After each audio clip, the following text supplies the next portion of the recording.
फिर से दंगे हो गए। यार रोज देश में इतने दंगे हो रहे हैं, इतने तो मोदी जी दिन में कपड़े नहीं बदलते।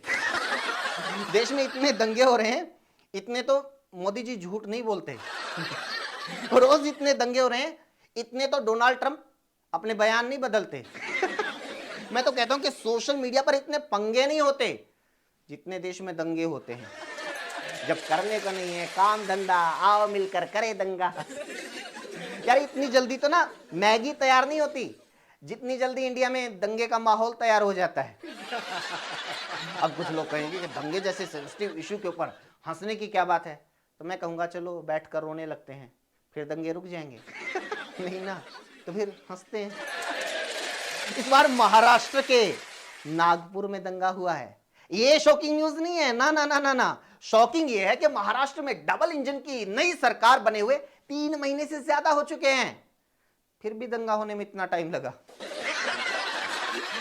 शॉकिंग ये है कि अमेरिका में बैठा ट्रंप विश्व गुरु के डंके पर 2 महीने से थाप दे रहा है।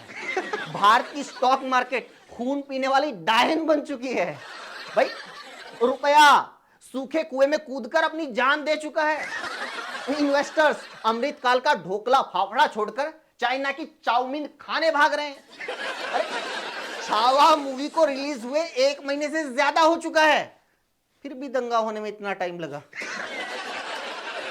भाई ये दंगे 2-4 महीने पहले भी तो हो सकते थे। देश कितनी सारी प्रॉब्लम्स की खबरों से बच जाता, क्योंकि इतने सवालों का जवाब एक्स के ग्रोक के पास भी नहीं है जितनी प्रॉब्लम्स का समाधान इंडिया में दंगों के पास होता है। देखो अगर देश में दंगे ना हो, सोचो आधे लोग तो इसी टेंशन में मर जाएंगे कि देश में कितनी बेरोजगारी है, कितनी महंगाई है, कितना भ्रष्टाचार है, कितनी गरीबी है, क्वालिटी एजुकेशन नहीं है, अच्छे हॉस्पिटल नहीं है, इलाज कितना महंगा होता जा रहा है, वाटर क्राइसिस है, नदियों का पानी साफ नहीं है, ग्राउंड वाटर खत्म हो रहा है, ग्लेशियर पिघल रहे हैं, पोल्यूशन बढ़ रहा है, जंगलों की कटाई हो रही है, कचरा साफ नहीं हो रहा, ट्रैफिक बहुत ज्यादा है, पब्लिक ट्रांसपोर्ट बहुत खराब है, जाम पर जाम लग रहे हैं, विमेन सेफ्टी नहीं है, किसानों को एमएसपी नहीं है, डिजिटल डिवाइड है, क्राइम, लॉ एंड ऑर्डर, मिलावटखोरी, रिश्वतखोरी, नशाखोरी, नकली दवाई, कुपोषण, भूखमरी, child labour, domestic labour, cyber crime, dark web, digital arrest, OTP scam, मानव तस्करी, आतंकवाद। पता है कितनी प्रॉब्लम्स है। इसलिए सरकार खुद चाहती है कि इतनी सारी प्रॉब्लम से लड़ने से अच्छा है आपस में ही लड़ मरो। यार कभी सोचा है कि दंगाई बनना कितना कूल प्रोफेशन है। देखो एक नॉर्मल इंसान, अमन पसंद इंसान, तरक्की पसंद इंसान, सेकुलरली ब्राउंडो की लाइफ में कितनी टेंशन होती है। फैमिली की हेल्प करनी है, माँ बाप की सेवा करनी है, नौकरी लेनी है, गाड़ी लेनी है, कोई पॉलिसी लेनी है, किस्त देनी है, लोन लेना है, घर लेना है, और दंगाई आदमी इतिहास का बदला लेना है। बस सिंपल कूल, बाकी और कोई टेंशन ही नहीं। वैसे क्या आज तक आप लोगों को ये बात समझ में आई कि मणिपुर से लेकर महाराष्ट्र, यूपी से लेकर हरियाणा, एमपी से लेकर राजस्थान, ज्यादातर स्टेट में डबल इंजन की सरकार है, फिर भी बार बार दंगे क्यों हो रहे हैं? इसीलिए तो दंगे हो रहे हैं।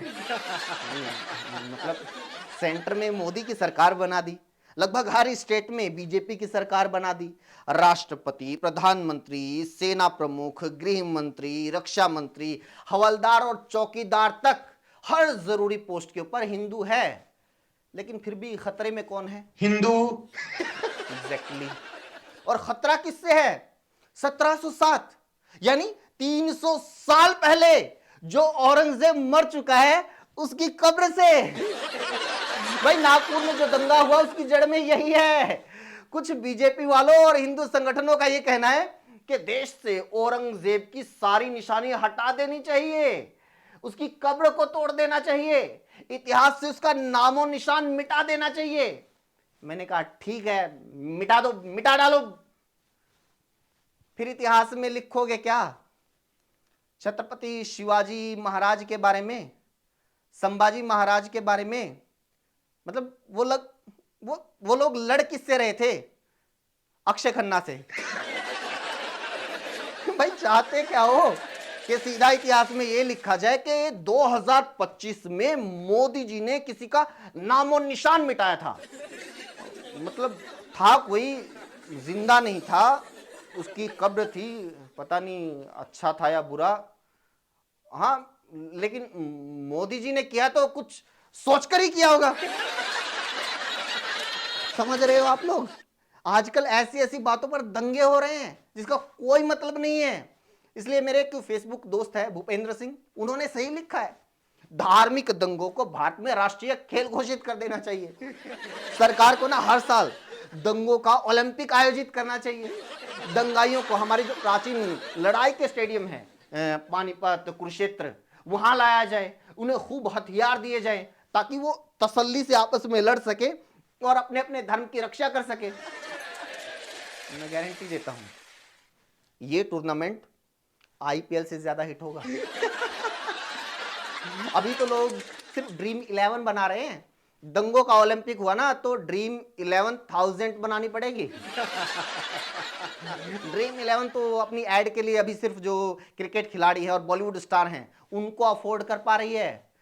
ड्रीम 11,000 तो इतना बड़ा ब्रांड होगा कि उसकी एड में खुद मोदी, मस्क, ट्रंप, पुतिन और जिनपिंग एक्टिंग करेंगे। क्रिएटिव सोचो यार, इट्स योर दंगा, मेक इट लार्ज। खैर वापिस नागपुर दंगे पर आते हैं। हमेशा की तरह अब ये बहस शुरू हो गई है कि झगड़े की शुरुआत किसने की।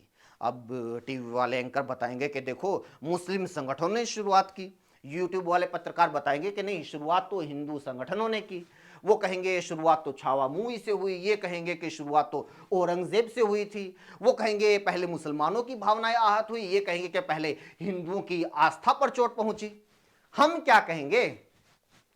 हम कहेंगे कि अगर हिंदुओं की भावनाएं आहत हुई हैं तो भाई ये लोग कहां हैं?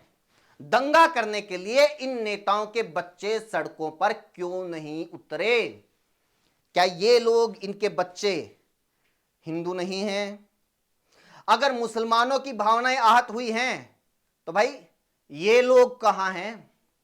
इनके बच्चे दंगा करने के लिए सड़कों पर क्यों नहीं उतरे? क्या ये लोग मुसलमान नहीं हैं? ये धर्म की रक्षा, भावनाओं की सुरक्षा और इतिहास का बदला लेने का सारा जिम्मा गरीब और मिडिल क्लास ने ही क्यों उठा रखा है? ये जिम्मा आपके बच्चों ने ही क्यों उठा रखा है? क्या धर्म की रक्षा का अथॉरिटी लेटर सिर्फ आम घरों के बच्चों के नाम इश्यू हुआ है? सोचिएगा। इसी के साथ इस वीडियो में इतना ही दोस्तों। अच्छा लगा तो लाइक कीजिए, इसमें कुछ मैसेज आपको लगा जो और लोगों तक पहुंचना चाहिए तो इसको शेयर कीजिए। हमसे जुड़ने के लिए चैनल को सब्सक्राइब कीजिए। Thank you so much.